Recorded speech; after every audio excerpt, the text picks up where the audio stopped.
इतने मुस्कुराते हुए अफसर मैंने पहली बार देखे हैं। रिजवान साहब तो अपने मन से बैठे हुए, बाकी उनके बगल में उनके डर से बैठे हुए हैं। क्या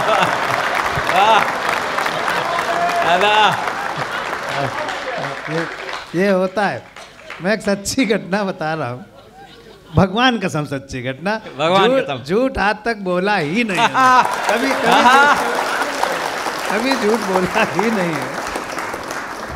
RDSO है एक लखनऊ में रेलवेज का, तो वहाँ गणतंत्र दिवस का कवि सम्मेलन था। बहुत बड़ा ऑडिटोरियम, आपका ऑडिटोरियम रिपेयरिंग में है, मैंने सुना है।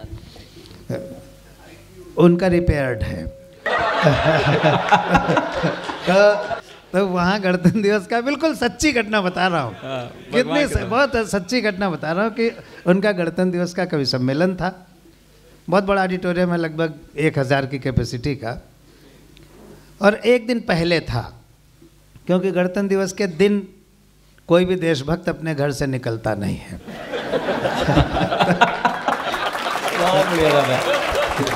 देखिए यही बातें जो होती हैं ये व्यंग्य की भाषा बन जाती हैं। तो सामने सोफों पर 9 अधिकारी बैठे हुए थे और पीछे पूरा ऑडिटोरियम भरा हुआ था। वहाँ पर 6 बजे छुट्टी होती है और 5:30 बजे का टाइम रखा गया। गणतंत्र दिवस के एक दिन पहले पूरा हॉल खचाखच भरा हुआ था। और जैसे वाणी वंदना हुई, सरस्वती वंदना हुई और हम लोगों को शाल वाल मिली, तब तक 6 बज गया। और 6:10 में आगे 9 अफसर बैठे थे और मंच पर हम 16 कवि बैठे थे। बाकी सब सच्चाई है। नहीं, भगवान का झूठ नहीं बोला, सब चले गए थे। तो उस दिन मैंने एक तजवीज़ दी थी, एक परामर्श दिया था वहाँ कि जो सबसे बड़ा अधिकारी हो उसको मंच पर बिठा लिया जाए, जिससे सामने के लोग उसकी गुड बुक में बने रहने के लिए अंत तक रुकेंगे। लेकिन आप लोग BHEL के लोग हैं, मैं जब भी यहाँ आया, पहली बार नहीं आया हूँ। आरिफा जी मंच पर आ रही हैं, वो हमारी बहुत पुरानी साथी हैं मंच पर, और उन्होंने संगीत में बहुत काम किया है। बहुत बड़ी संगीतकार भी वो हैं, बहुत बड़ी शायरा भी हैं, बहुत बड़ी अध्यापिका भी हैं। और हम सबको ये बहुत शर्फ हासिल है कि वो हमारे साथ आज मंच पर हैं। आइए एक बार आरिफा जी के लिए हम तालियां बजाएं। आरिफा जी आप नहीं थी तो मैंने इरफान साहब को उपाध्यक्ष मान के उनसे परमिशन ले ली थी। तो उस दिन हमने ये तजवीज़ की थी, और लेकिन आज आप लोग बैठे रहे। बहुत आश्चर्य की बात है कि गणतंत्र दिवस होने के बावजूद आप लोग कार्यक्रम में हैं। नहीं है, आप जैसे लोग अब मिलते नहीं हैं। आप जैसे लोग अब मिलते नहीं हैं। इस महक के फूल अब खिलते नहीं हैं। कई साल बाद कवि सम्मेलन हो रहा, बंद हो गया था। किसी न किसी अधिकारी का ही निर्णय रहा होगा कि कवि सम्मेलन नहीं कराएंगे। इरफान साहब आए, उन्होंने कहा शुरू होगा। तो जो अधिकारी है वो किस नेचर का है, उस पर संस्थान की गति और दशा निर्भर करती है। तो मैं आपका बहुत शुक्रगुजार हूं सर कि आप आए और ये शुरू हुआ। और मैं ये भी निवेदन करूंगा कि आप वैभव को यहाँ का वित्त नियंत्रक बना दीजिए, फाइनेंस कंट्रोलर। मैं भगवान कसम खा के कह रहा हूँ कि इसने 5 लाख का काम आज 50,000 में कराया है। इसने ऐसा कहा कि दादा आज आइए हम लोग शुरू कर रहे हैं, फिर से नींव डालनी है। तो हमने कहा नींव डालने के लिए बुला रहे हो, नींव के पत्थरों को बाद में सब भूल जाते हैं। बोले ऐसा नहीं है, आपको कंगूरा भी बनाया जाएगा। तो आप जैसे लोग अब मिलते नहीं हैं। इस महक के फूल अब खिलते नहीं हैं। आप चलकर आ गए हैं, शुक्रिया। लोग तो भूकंप में हिलते नहीं। क्या बात है, वाह। हरिओम जी बैठे, बहुत अच्छे कवि हमारे उत्तर प्रदेश साहित्य सभा के बहुत पदाधिकारी यहाँ बैठे हुए।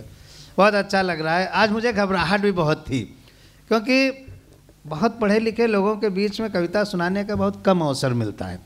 हम लोग मेलों में ज़्यादा जाते हैं। ये वैभव हमको पुष्कर के गधों के मेले में मिला था पहली बार। बहुत बढ़िया। सच कह रहे हैं, मतलब वहाँ होता है गधों के मेले में, ऐसा नहीं, हम लोग सुनाते रहते हैं वहाँ भी, मतलब वहाँ भी जाना पड़ता है। तो आज इतनी घबराहट हो रही है कि नहीं, सच भगवान की सच कह रहा हूँ, बहुत घबराहट हो रही है। तालियां जोरदार आप लोग की उठे भाई, बहुत बढ़िया, बहुत बढ़िया। क्योंकि आप सब लोग वास्तव में पढ़े लिखे हैं, नहीं तो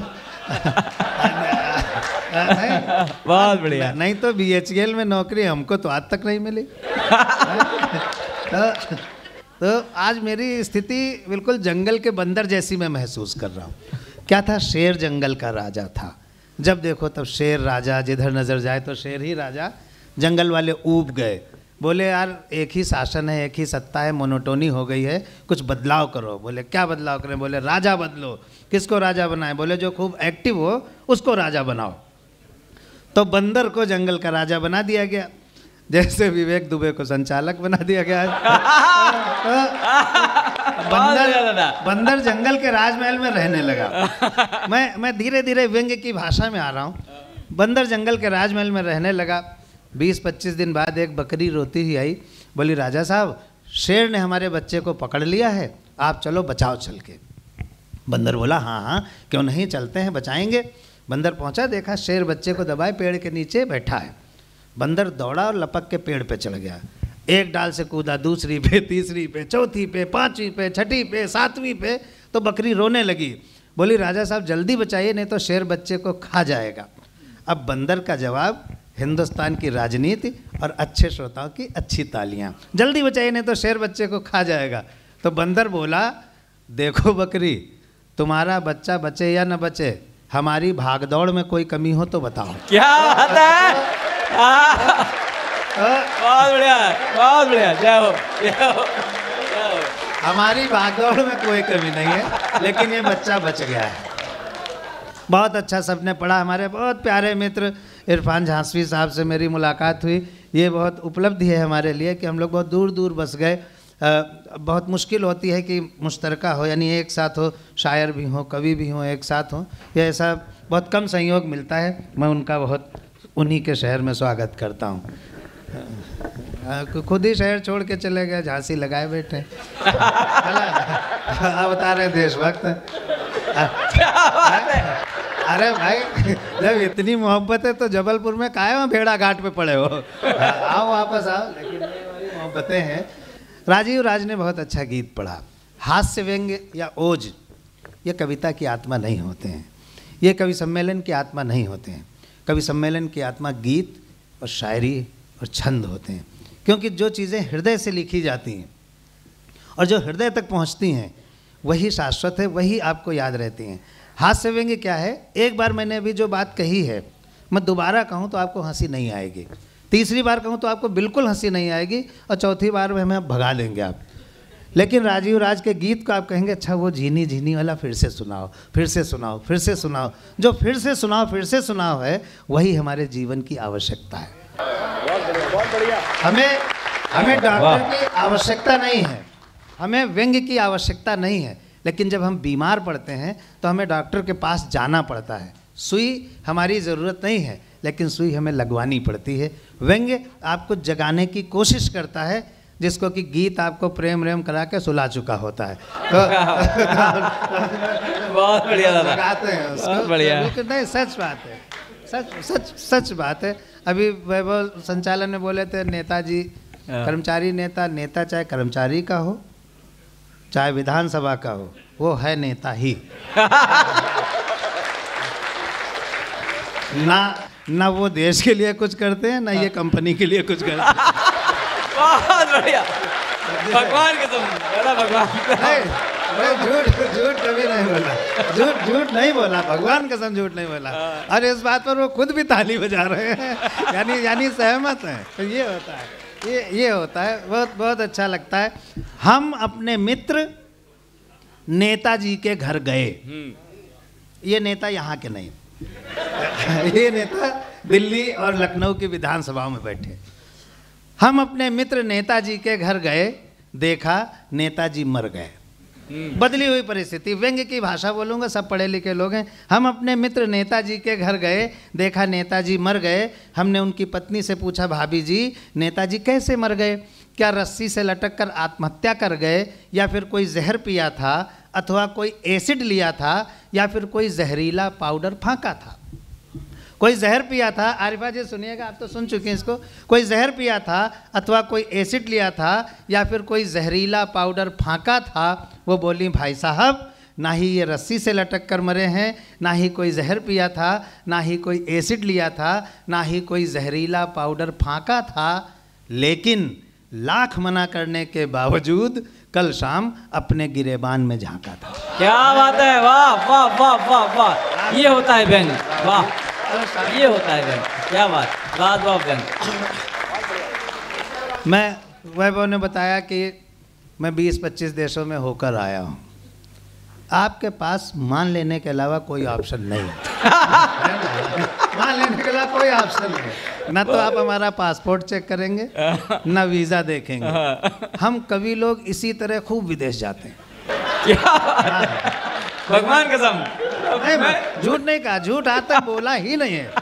इन्होंने तो 25 देश कहा, जबकि असलियत ये है कि मैं 35 देशों की यात्रा कर चुका हूँ। एक बार आप लोग ताली बजा दीजिए। और 36वें देश में मेरा हवाई जहाज लैंड करने ही वाला था। बस मेरा हवाई जहाज लैंड करने ही वाला था कि राजीव राज ने जगा दिया, बोले दादा जागो, पारीछा निकल गया झांसी। बढ़िया,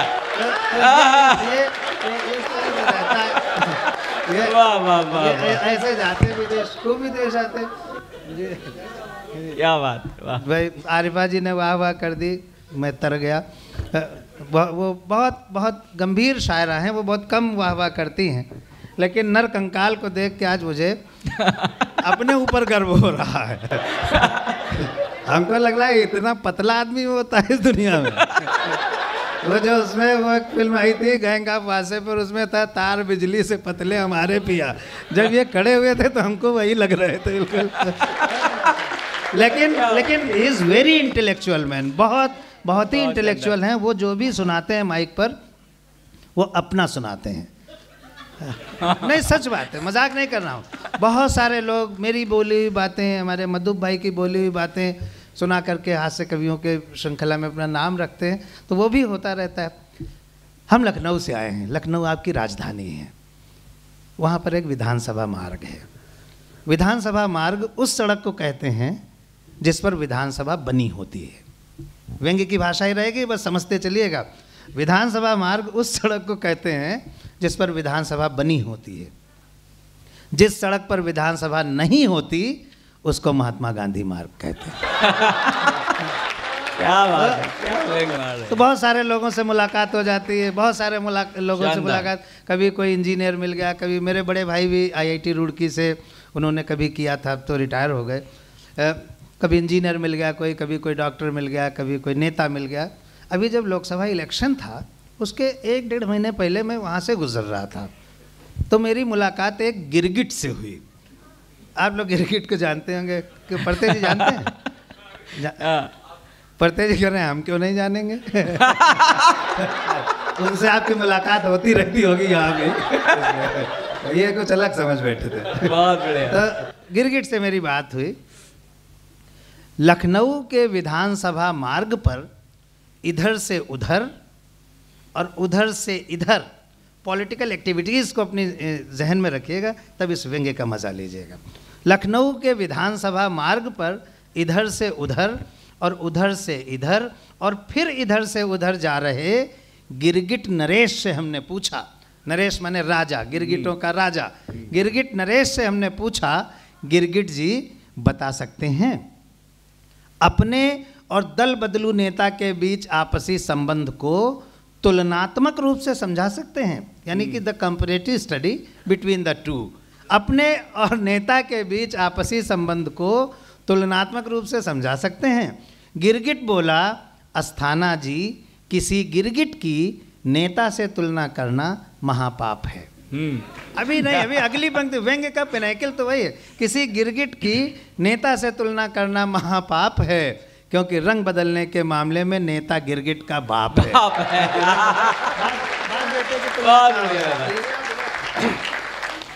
ऐसे ऐसे ऐसे होता है, हमको व्यंग्य दिखाई पड़ता रहता है, क्योंकि हमारा प्रोफेशन ये है, तो हम इस तरफ जागरूक रहते हैं। रिजवान साहब का और तमाम सारे बड़े अफसरों का, आप लोगों का सिर्फ ये ध्यान रहता है कि कैसे ये BHEL की जो हैवी इलेक्ट्रिकल्स हैं बहुत अच्छे से बने, देश अच्छे से बिजली पाए, देश अच्छे से मशीनरी पाए, आपका उधर ध्यान रहता है। हमारा ध्यान रहता है कैसे ज़्यादा पेमेंट मिले, कैसे ज़्यादा तालियां मिलें, और सबसे बड़ी इच्छा ये रहती है कि मुख्य अतिथि जाए ना अंत तक। आज जो है मुख्य अतिथि अंत तक बैठे हुए हैं। तो सर बहुत अच्छा लग रहा है, क्या बतलाऊं इस धरती पर कैसा लगता है। मेरे ख्याल से यहाँ पर एक ताम्रकर जी हुआ करते थे, ताम्रकर जी हुआ करते थे, तब मैं आया था अंतिम बार, उसके बाद बंद हो गया मेरे आने से। मेरे आने का तो फिर मेरे आने से ही खुला है, यानी तेरे नाम से शुरू तेरे नाम पे खत्म। लेकिन अब सर आप इसको बंद मत कीजिएगा। आपने कह दिया आमीन, तो हम कहते हैं सुम आमीन। अब देखिए, इससे ज़्यादा हम वैभव तुम्हारे वकालत नहीं कर पाए। बहुत बढ़िया, बहुत ज़्यादा नहीं कर पाए। तो मैं कुछ कह रहा था, खैर जो भी कह रहा था, क्या बतलाऊं इस धरती पर कैसा लगता है, बहुत अपनापन मिलता है। बुंदेलखंड के लोग बोलते तो तेज़ आवाज़ में हैं, लेकिन हृदय से बहुत अच्छे होते हैं। और यहाँ तो सारा देश इकट्ठा होगा, खाली बुंदेलखंड के ही लोग नहीं होंगे, हो सकता है बहुत कम हो बुंदेलखंड के, पूरे देश के लोग हों। क्या बतलाऊं इस धरती पर कैसा लगता है।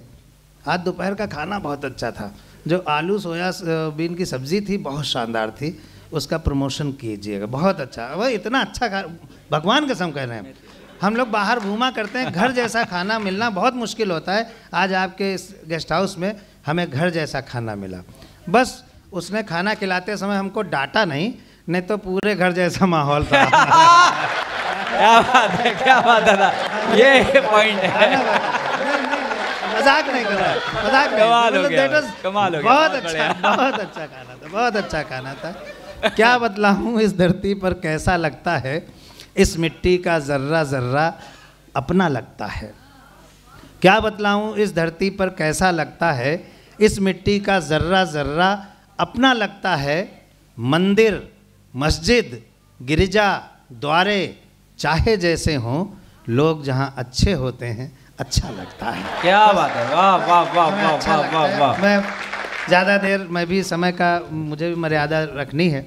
मैं एक वो कविता सुनाना चाहता हूँ जिस कविता के लिए मुझे शुरुआत में पहचान मिली। मेरी बहुत नई कविता नहीं है, लेकिन सच्ची कविता है। इन्होंने कहा कि एक महिला, एक पुरुष की सफलता के पीछे एक महिला होती है, और एक सफल महिला के पीछे, एक सफल पुरुष के पीछे एक महिला होती है, लेकिन एक सफल महिला के पीछे कई पुरुष होते हैं। क्या बात है, ये हमने देखा है, बहुत होते हैं, बहुत होते हैं। बहुत बढ़िया दादा, बहुत शानदार। ये सच्ची घटना है। मैं ये फ्रेंच कट दाढ़ी रखता हूँ, नहीं रख ही रहा हूँ, तो मेरी पहचान बन गई। मैं पहले क्लीन शेव रहता था, हैंडसम तो मैं आज भी हूँ, लेकिन तब मैं ब्यूटीफुल टाइप का हैंडसम था, तो क्यूट टाइप का, उनको बच्चा जैसा लगता था। हम 10 भाई बहन हैं, नहीं मजाक नहीं कर रहे हैं, 10 भाई बहन। हमारे ज़माने में 10 भाई बहन ही हुआ करते थे, क्योंकि हमको अंग्रेज़ों से लड़ना था, देश को आज़ाद कराना था, इसलिए 10 भाई बहनों की ज़रूरत थी। आज हम एक होते हैं या अधिक से अधिक 2, क्योंकि हमें महंगाई से लड़ना है, बेरोजगारी से लड़ना है। क्या व्यंग है भाई, वाह वाह दादा, व्यंग है, वाह वाह वाह वाह। तो हम 10 भाई बहन, 10 की, मधुप जी सुनिए, इनकी शादी हुई थी कि नहीं हुई थी यहाँ तक राज है। तो मेरे 9 भाई बहनों की शादी हो गई थी, 9 भाई बहनों की, मेरी हो नहीं पा रही थी। पता नहीं कोई ससुर आता ही नहीं था। जबकि रिजवान सर, मैंने BSc किया है, LLB किया है, LLM किया है, MBA किया है, लेकिन कोई ससुर आते नहीं था, पता नहीं क्या था। मैं क्लीन शेव रहता था। एक आया सर, एक आया, हमको देखा, चल दिया। पिताजी ने कहा भाई साहब क्यों जा रहे हैं, बिल्कुल सच्ची घटना, भगवान कसम सच्ची घटना। तो आया, हमको देखा, चल दिया। पिताजी ने कहा क्यों जा रहे हैं, बोले इससे कौन शादी करेगा, ये तो बच्चा है। मुझे बहुत बुरा लगा, बहुत बुरा लगा। मैंने पूरी दाढ़ी रख ली। दूसरा आया, वो भी चल दिया। पिताजी ने कहा आप क्यों जा रहे हैं, बोला इससे कौन शादी करेगा, ये तो गुंडा है। तब मैंने मध्य मार्ग अपनाया। मध्य मार्ग अपनाया। फिर भी कोई प्रपोजल नहीं आया। एक दिन लखनऊ में कवि सम्मेलन था, राजीव राज ताज़े ताज़े शुरू हो रहे थे और इरफान भाई हमारे इस्टेब्लिश हो चुके थे। लखनऊ में कवि सम्मेलन में, और ये लोग तो खैर मंच पे पैदा ही नहीं हुए थे। तो राजीव राज और इरफान भाई थे ड्राइंग रूम में बैठे हुए। पिताजी हमारे, ये राजीव बिल्कुल यंग था, तो हमसे भी छोटे हैं 5-6 साल, तो यंग थे, बैठे हुए, बिल्कुल सच्ची घटना। पिताजी बैठे हुए मुंह लटकाए। तो इरफान साहब चूँकि शायर हैं, तो शायर थोड़ा कम बोलता है, पता नहीं क्यों कम बोलता है, मालूम नहीं है। हम आज तक समझ नहीं पाए शायर क्यों सीरियस रहते हैं। तो ये फिर भी उस दिन ये थोड़ा सा मुस्कुराए और पिताजी से बोले, चाचा जी क्या बात है, आप बहुत दुखी हैं। तो पिताजी बोल रहे हैं, क्या करें, सर्वेश की शादी नहीं हो पा रही है, किसी तरह सर्वेश की भी शादी हो जाती तो हम गंगा नहा लेते। अच्छा, हमारे यहाँ सनातन धर्म के लोगों में जब कोई अच्छा या बुरा काम कंप्लीट होता है तो गंगा नहाई जाती है। हम ये नहीं समझ पा रहे थे, पिताजी मेरी शादी को अच्छा काम समझ रहे हैं कि बुरा काम। तो अच्छा, राजीव की शादी हुई नहीं थी। राजीव बिल्कुल यंग थे। राजीव राज ने कहा, ताऊ जी ऐसा करिए कि सर्वेश भैया का एक मैट्रिमोनियल विज्ञापन निकलवा दीजिए, हो सकता कोई पार्टी फंस जाए। हाँ, तो मेरा मैट्रिमोनियल विज्ञापन निकलवाएगा, बिल्कुल सच्ची घटना है। उसमें मेरी उम्र 28 साल छपनी चाहिए थी और वो गलती से 82 साल छप गई। अब हम निश्चिंत हो गए, हम समझ गए कि अब मेरी शादी नहीं हो पाएगी, कोई प्रपोजल नहीं आएगा, मेरी शादी बिल्कुल नहीं हो पाएगी, कुंवारा ही रहना पड़ेगा। और चूंकि अटल जी के शहर लखनऊ से हूँ, इसलिए हो सकता है भारत का प्रधानमंत्री भी बनना पड़ जाए।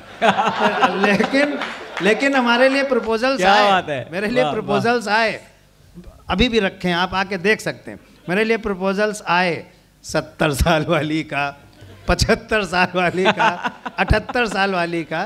तो हमने अपने पिताजी की तरफ देखा, उनकी उम्र 80 साल थी उस समय।